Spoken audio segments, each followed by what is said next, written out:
Muitas vezes, o sangue que corre nas veias não é suficiente para sustentar o peso do respeito. No coração de uma família que respira aparências e prestígio, ser o suporte invisível de vidas em risco não tem valor diante de um diploma de ouro. Esta é a história de um silêncio que suportou humilhações públicas, de um jaleco branco manchado pela ingratidão materna e de uma reviravolta que começou com um brinde de celebração, mas terminou em Matinoa de Cro, uma lição de dignidade que ninguém naquela festa de luxo jamais esquecerá. Antes de começarmos essa história incrível, não se esqueça de curtir o vídeo, se inscrever no canal e contar pra gente nos comentários de onde você está ouvindo essa história. O ar-condicionado do buffet Illuminare, no coração de Higienópolis, parecia insuficiente para aplacar o calor sufocante da hipocrisia que preenchia aquele salão. O aroma de lírios brancos, frescos, espalhados em arranjos monumentais sobre as mesas de espelho, misturava-se ao cheiro metálico de espumante caro e aos perfumes importados que custavam mais do que o meu salário mensal no Hospital das Clínicas. Eu sentia meus pés latejarem dentro dos sapatos de salto que eu raramente usava. Minhas pernas ainda guardavam a memória das 12 horas de plantão que eu havia encerrado apenas 3 horas antes de chegar ali. Enquanto todos brindavam, eu só conseguia pensar na textura do esparadrapo e no som rítmico dos monitores cardíacos da UTI. Um mundo que parecia a galáxias de distância daquela opulência. Minha mãe, Odete, estava no centro do palco improvisado, sob uma luz âmbar que destacava o brilho excessivo de seu colar de esmeraldas. Ela segurava uma taça de cristal de Boêmia com uma elegância que ela polira durante décadas, mas que, para mim, sempre pareceu uma armadura de gelo. Ao lado dela, minha irmã Bianca sorria, embora eu notasse uma sombra estranha em seu olhar, um tremor quase imperceptível nos lábios pintados de um vermelho impecável. Aquela era a noite de Bianca. Ela acabara de concluir sua pós-graduação em Direito Internacional, o mais novo troféu para a estante de conquistas que Odete exibia para a elite paulistana. Meus queridos amigos, por favor, 1 minuto da atenção de vocês. A voz de Odete ecoou pelo salão, clara e autoritária, silenciando o tilintar dos talheres de prata. Hoje meu coração transborda. Ver minha Bianca atingir esse patamar de excelência não é apenas um orgulho familiar, é a confirmação de que o sangue dos Albuquerque mantém sua tradição de liderança e intelecto. Esta é a minha verdadeira herdeira, aquela que carrega nosso nome com o peso e a dignidade que ele exige. Ela é a prova de que o esforço e a classe produzem resultados brilhantes. Bianca, minha filha, você é o nosso maior orgulho, a luz que guia o futuro desta família. Houve uma salva de palmas entusiasmada. O doutor Valadares, um desembargador aposentado e amigo de longa data da família, assentiu com a cabeça, enquanto sua esposa ajustava os óculos para admirar Bianca como se ela fosse uma peça de museu rara. Eu estava no canto da sala, perto da mesa de antepastos, segurando um copo de água mineral. Tentei sorrir, tentei sentir apenas a felicidade pela minha irmã, mas o olhar de Odete varreu o salão até encontrar o meu. O sorriso dela mudou. Não era mais o sorriso de uma mãe orgulhosa, era o de um predador que encontrara uma falha na paisagem. E claro, continuou Odete, sua voz baixando um tom, mas ganhando uma nitidez cruel que fez o meu estômago dar um nó. Não posso deixar de mencionar minha outra filha, Letícia. Ela fez um gesto vago com a mão esquerda, como quem aponta para um móvel desgastado que esqueceram de retirar da sala. Todos os olhares se voltaram para mim. Senti o sangue subir pelo meu pescoço, uma queimação que nada tinha a ver com o vinho que eu não bebera. Letícia também está aqui. Ela escolheu um caminho diferente. Enquanto Bianca negocia contratos internacionais e estuda as leis que regem o mundo, Letícia gasta seus dias trocando lençóis e limpando o que os outros deixam para trás. Ela é apenas uma enfermeira inútil, sem ambição, contente em ser um rodapé na história de sucesso da nossa família. Mas, enfim, alguém precisa fazer o trabalho braçal, não é mesmo? Vamos brindar a Bianca, a única que realmente importa esta noite. O silêncio que se seguiu foi breve, mas para mim Durou uma eternidade. Algumas pessoas riram baixo, um som seco e desconfortável. Outras simplesmente desviaram o olhar, fingindo que a humilhação pública de uma filha não era nada além de uma piada de bom gosto duvidoso. Eu apenas sorri. Era um sorriso mecânico, uma máscara de proteção que eu aprendera a usar nas madrugadas mais difíceis do hospital. Eu não disse nada. O que eu poderia dizer contra a mulher que pagara meu curso de enfermagem apenas para ter o prazer de dizer que eu era uma decepção técnica? As palavras dela cortaram mais fundo do que qualquer bisturi que eu já vira. Enfermeira inútil. A imagem do Sr. Antunes, o paciente do quarto 402 que eu reanimara na semana passada, passou pela minha mente. A lembrança do aperto de mão trêmulo de sua esposa, me agradecendo por dar a ele mais alguns dias de vida, ardeu em meu peito. Inútil. Eu era a primeira barreira entre a vida e a morte, mas, naquela sala de mármore e seda, eu era menos que o pó sob os sapatos de Odete. Bianca, que até então permanecia estática, subitamente baixou sua taça. O som do cristal batendo na mesa de apoio foi como um tiro no silêncio que se reinstalava. Ela estava pálida, e a respiração parecia falhar em seus pulmões.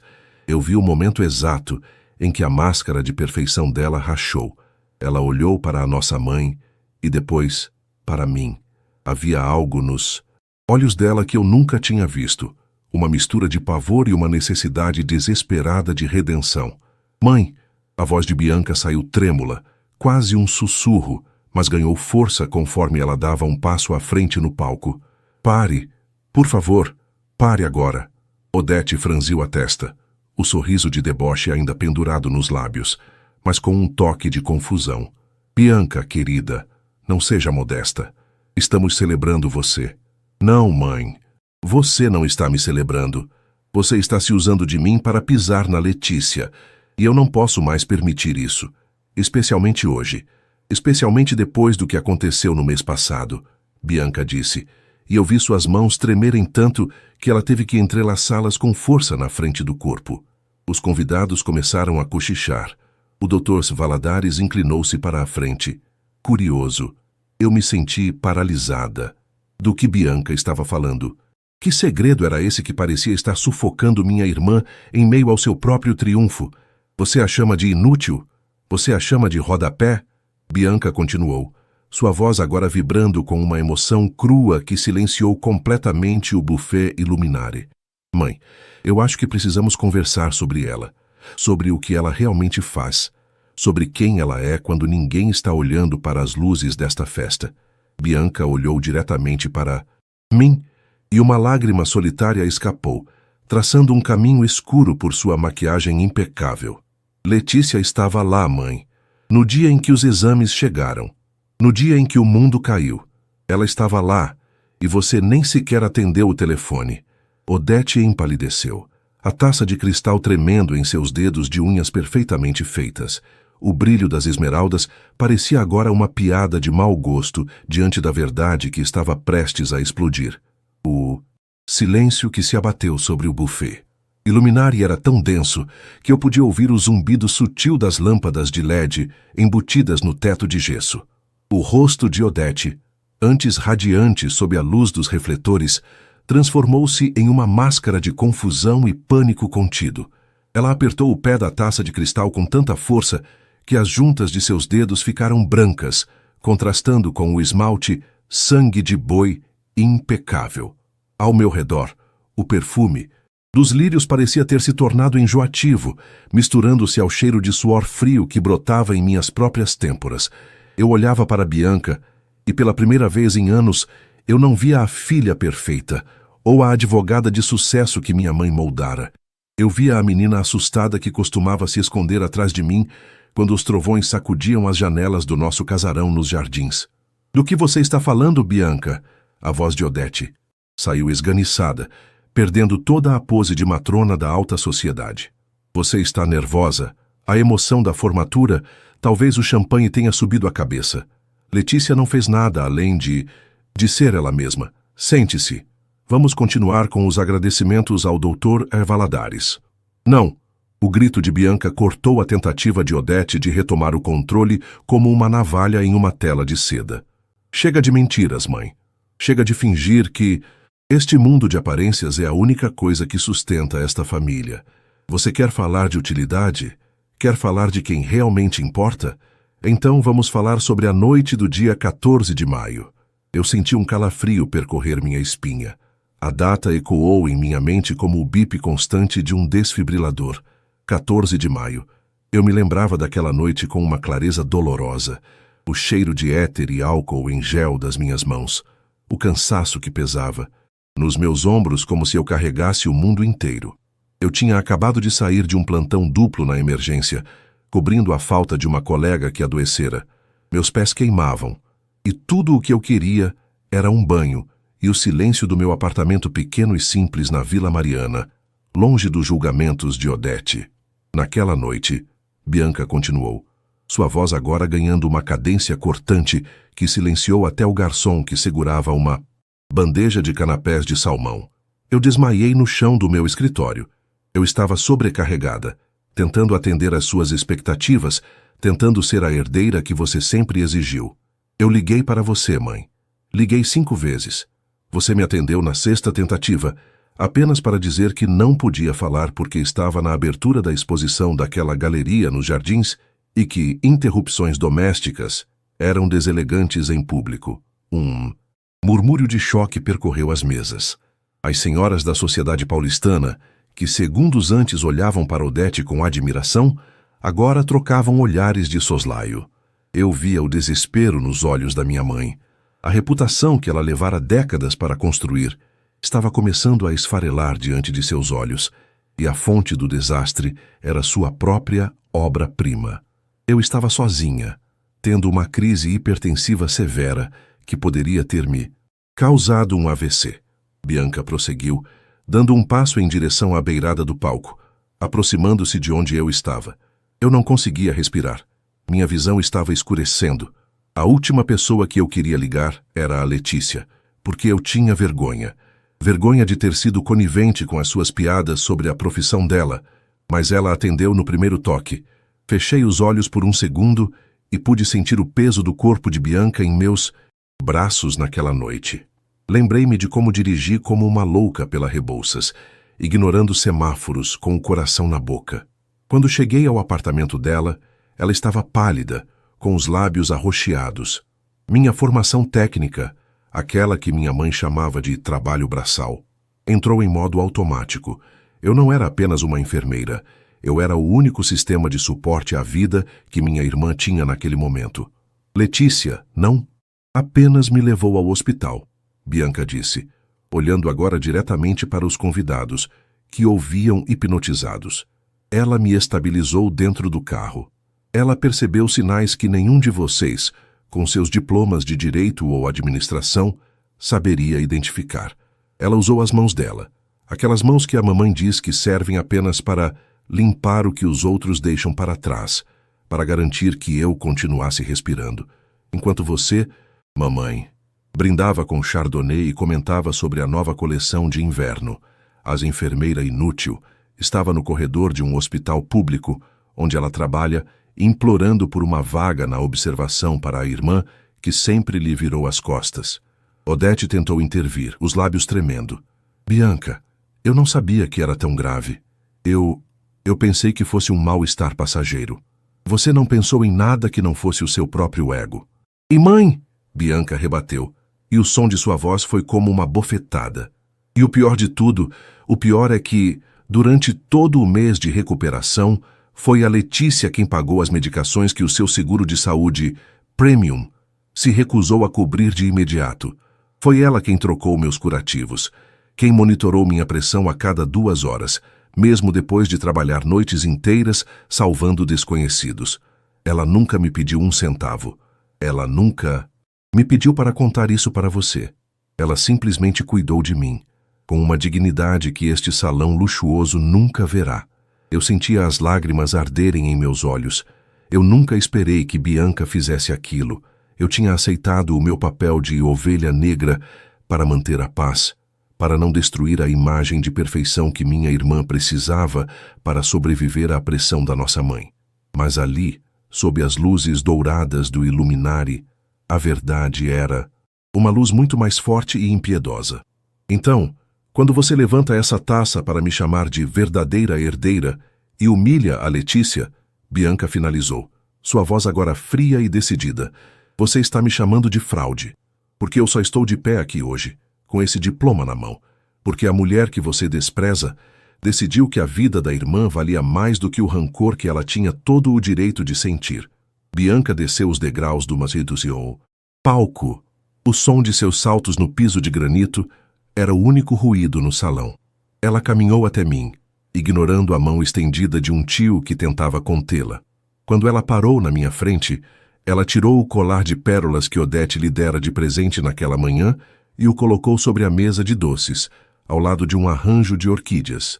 Eu não quero ser a sua herdeira, mãe, Bianca disse, voltando-se para o palco uma última vez. Se ser. Um Albuquerque significa tratar a humanidade e o cuidado como lixo. Eu prefiro ser apenas a irmã da enfermeira. Ela segurou minha mão. Seus dedos ainda estavam frios, mas o aperto era firme. Eu olhei para Odete, e a imagem que vi foi a de uma mulher que, apesar de todas as joias e do prestígio, parecia subitamente pequena e vazia. A vingança não veio de um grito meu, nem de uma acusação. Veio da verdade nua e crua, arrancando a máscara da pessoa que eu mais amava e temia. Vamos embora, Lê, Bianca sussurrou. Temos muito o que conversar, e este lugar tem cheiro de coisa morta. Saímos do salão sob o olhar estupefato de 100 pessoas. Enquanto caminhávamos em direção à saída, ouvi o som de algo se quebrando. Odete havia deixado a taça cair. O cristal de Boêmia, tão caro e tão frágil, agora era apenas um monte de cacos brilhantes no chão, exatamente como a vida perfeita que ela acreditava ter construído. O trajeto de volta para o meu pequeno apartamento na Vila Mariana foi feito em um silêncio que pesava mais do que as palavras cruéis da minha mãe. O asfalto da Avenida Rebouças brilhava sob a garoa fina que começava a cair, refletindo os neons dos outdoors e os faróis avermelhados dos carros que voltavam da noite paulistana. Dentro do meu carro popular, o cheiro era de estofado antigo e de um aromatizante de lavanda que eu usava para tentar apagar o odor de antisséptico que grudava na minha pele após os plantões. Ao meu lado, Bianca ainda segurava a própria cintura, como se estivesse tentando manter os órgãos no lugar. Ela não chorava mais, mas seus olhos, fixos no borrão das luzes da cidade, carregavam uma lucidez dolorosa. Eu sentia o volante sob minhas mãos, mãos que Odete desprezara, mas que agora eram o único porto seguro da herdeira que ela tanto vangloriava. Quando finalmente entramos no meu prédio, um edifício antigo de 3 andares com escadas estreitas e cheiro de café fresco vindo da portaria, o contraste com o mármore frio do Buffet Luminare foi quase violento. Bianca olhou para as paredes descascadas do corredor e para o tapete de boas-vindas desgastado na porta do meu apartamento. Eu esperei um comentário, um suspiro. De desdém, qualquer resquício da educação elitista que Odete injetara em suas veias desde o berço. Em vez disso, ela apenas entrou, tirou os sapatos de grife que custavam 3 aluguéis meus e sentou-se no meu sofá de sarja cinza, abraçando uma almofada de crochê. Eu sinto muito, Letícia, ela sussurrou, a voz rouca, quase sumindo no barulho da chuva que agora açoitava a janela de vidro canelado da cozinha. Eu sinto muito por ter demorado tanto para enxergar que aquela casa não é um lar, é um necrotério de sonhos. Ela nos usou como troféus, e quando você não coube na prateleira dela, ela tentou te quebrar. E eu apenas assisti, com medo de ser a próxima a cair.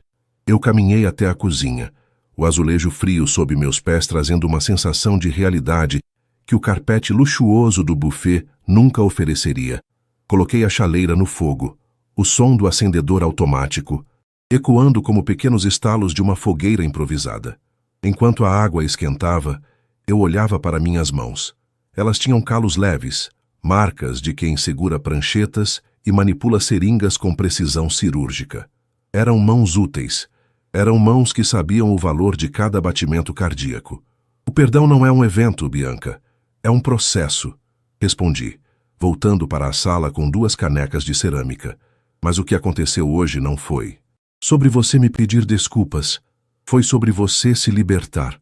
Odete não suporta a verdade, porque a verdade não pode ser comprada em leilões nem exibida em colunas sociais.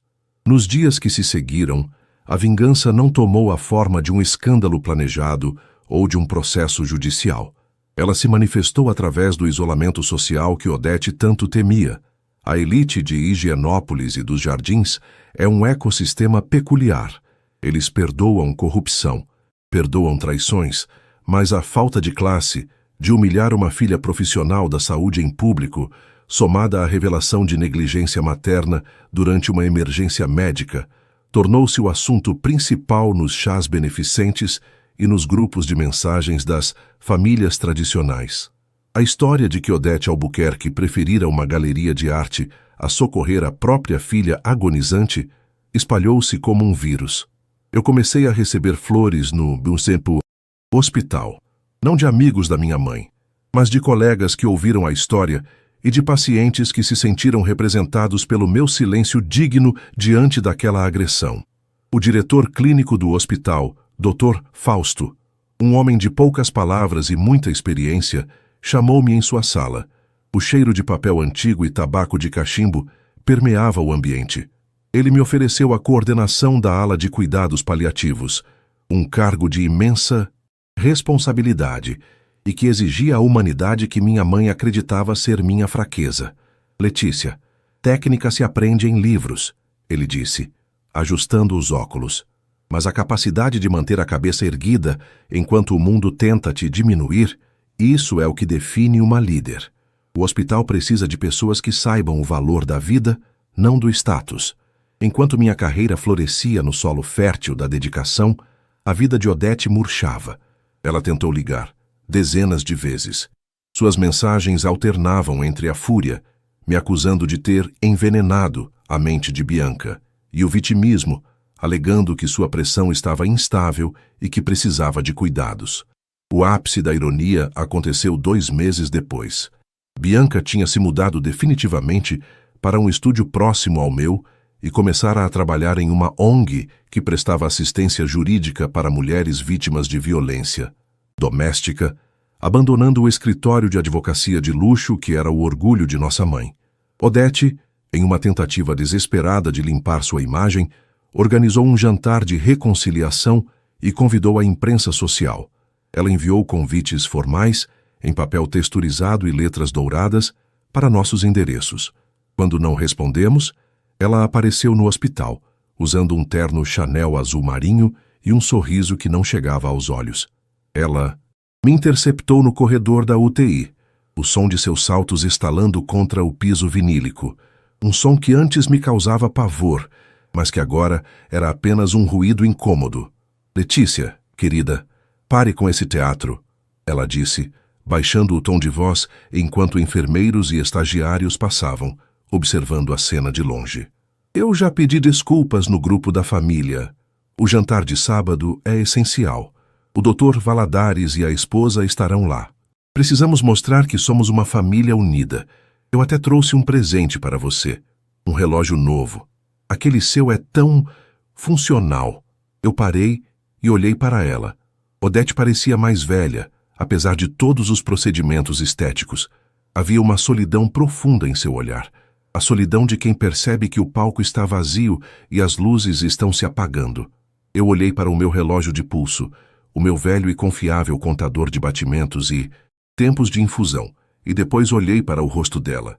Mãe, você ainda não entendeu, eu disse, com uma calma que me surpreendeu. Eu não sou um acessório para o seu jantar, e a Bianca não é mais a sua herdeira de prestígio. Nós somos pessoas que escolheram a vida real, e na vida real, você está sozinha, não porque nós te abandonamos, mas porque você nunca esteve realmente presente. Você não quer filhas, você quer espelhos, e nós cansamos de refletir a sua vacuidade. Ela tentou retrucar, mas sua voz falhou. Pela primeira vez não havia uma plateia para aplaudir sua arrogância. Eu apenas ajeitei meu estetoscópio no pescoço, o instrumento que ela chamava de ferramenta de faxineira, e entrei na UTI para cuidar de alguém que realmente precisava de mim.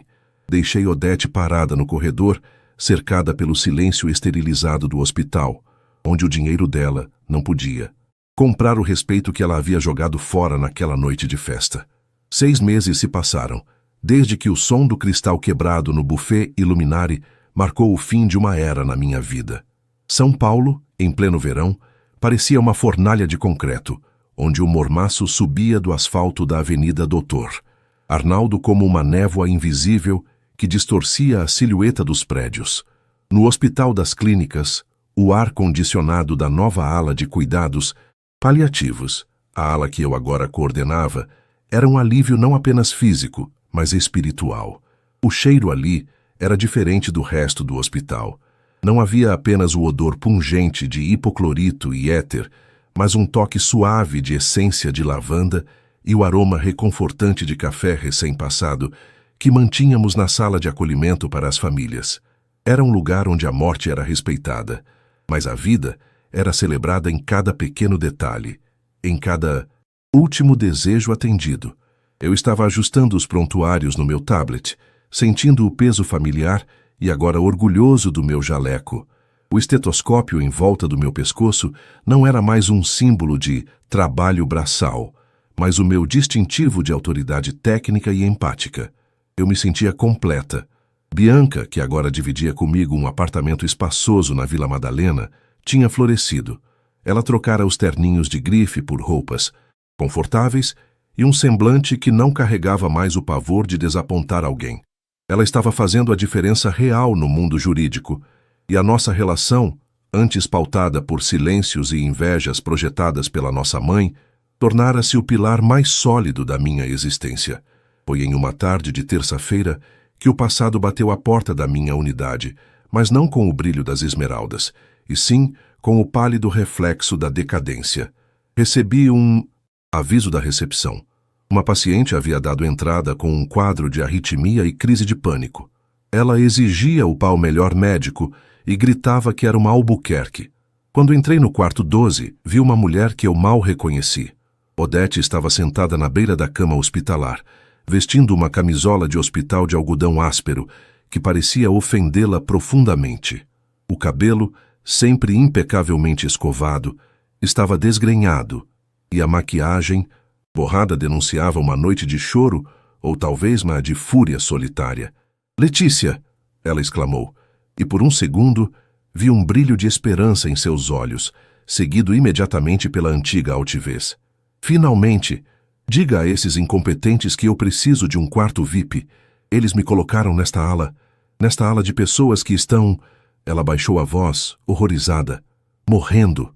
Isso é um erro administrativo absurdo. Use sua influência, ou o que quer que você tenha aqui, e resolva isso agora." Eu caminhei calmamente até ela. Não senti raiva. Não senti o desejo de gritar ou de devolver cada uma das ofensas que ela me lançara ao longo de 30 anos. O que eu sentia era uma piedade profunda e clínica. Olhei para o monitor cardíaco. A frequência dela estava alta, mas estável. Era uma crise de realidade manifestada no corpo. "Mãe, você está na minha unidade. Porque teve um episódio de estresse agudo", eu disse, mantendo a voz no tom profissional que eu usava com qualquer paciente. "E não há erro nenhum. Todos os quartos aqui são iguais, porque aqui tratamos todos com a mesma dignidade, independentemente do sobrenome. Você não precisa de um quarto VIP. Você precisa de um cardiologista e, sinceramente, de um terapeuta." "Como você ousa falar assim comigo?" ela sibilou, mas sua voz não tinha o mesmo poder de antes. "Eu paguei seus estudos. Eu fiz de você quem você é." "Não, mãe", respondi, aproximando-me e verificando o acesso venoso no braço dela, que ela tentava puxar. "Você pagou as mensalidades, mas quem se fez enfermeira fui eu. Quem ficou acordada estudando anatomia, enquanto você reclamava que eu não tinha porte de socialite, fui eu. E é essa enfermeira inútil que está agora decidindo o seu protocolo de atendimento. A ironia da vida é que, no momento em que seu prestígio social colapsou, e seus amigos de luxo desapareceram porque sua imagem ficou suja, o único lugar que te acolheu foi o lugar que você mais desprezava. Ela desviou o olhar. O silêncio no quarto era quebrado apenas pelo bip rítmico do monitor. Odete parecia subitamente pequena sob a luz fluorescente. A verdade é que a vingança que eu tanto imaginei na adolescência não era vê-la sofrer, mas vê-la perceber que o seu ouro não tinha valor ali. Naquele hospital, o poder não estava em quem assinava o cheque, mas em quem sabia como salvar a vida de quem o assinava. A Bianca não vem me ver? Ela perguntou, a voz subitamente frágil. Uma tentativa de usar a culpa como última arma. A Bianca está em uma audiência defendendo uma mulher que não tem nada, mãe. Ela está ocupada sendo útil. Ela virá mais tarde. E se você prometer se comportar como uma paciente, e não como uma dona de escravos? Saí do quarto e encontrei Bianca no corredor 30 minutos depois. Ela trazia um copo de suco e um semblante sereno. Nós nos abraçamos rapidamente. Ela olhou para a porta do quarto 12 e suspirou. Ela tentou te humilhar de novo? Bianca perguntou. Ela tentou ser quem ela não é mais, respondi.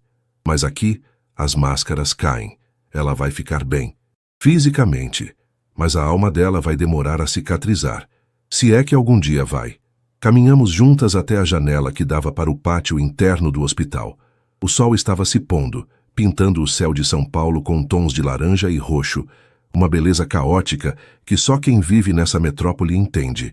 Eu olhei para minhas mãos. Elas estavam limpas, fortes e prontas para o próximo paciente. Eu não era mais a sombra de ninguém. Eu era a luz que guiava o fim do caminho para alguns e o recomeço para outros. A vingança mais doce não foi o escândalo, nem a queda financeira de Odete, que soubemos mais tarde estar sendo processada por má gestão do espólio da família. A verdadeira vingança foi a liberdade. Foi olhar no espelho e ver uma mulher que não precisava de aprovação para saber seu valor. Eu era Letícia Albuquerque, enfermeira, coordenadora e, acima de tudo, dona da minha própria história. Enquanto Bianca e eu saíamos do hospital ao final do meu turno, o segurança na porta me cumprimentou com um sorriso respeitoso. Boa noite, doutora. Letícia. Bom descanso. Eu sorri de volta. O título não importava, mas o respeito contido nele era algo que nenhuma herança poderia comprar. Nós caminhamos em direção ao carro, prontas para o nosso jantar tranquilo, deixando para trás os fantasmas de uma vida de aparências. A vida era real. Era crua e às vezes era dolorosa, mas pela primeira vez ela era inteiramente minha. Esta história chegou ao fim. Espero que a jornada de Letícia tenha inspirado você tanto quanto me inspirou ao narrá-la. O que você achou da reviravolta final? Deixe seu comentário abaixo.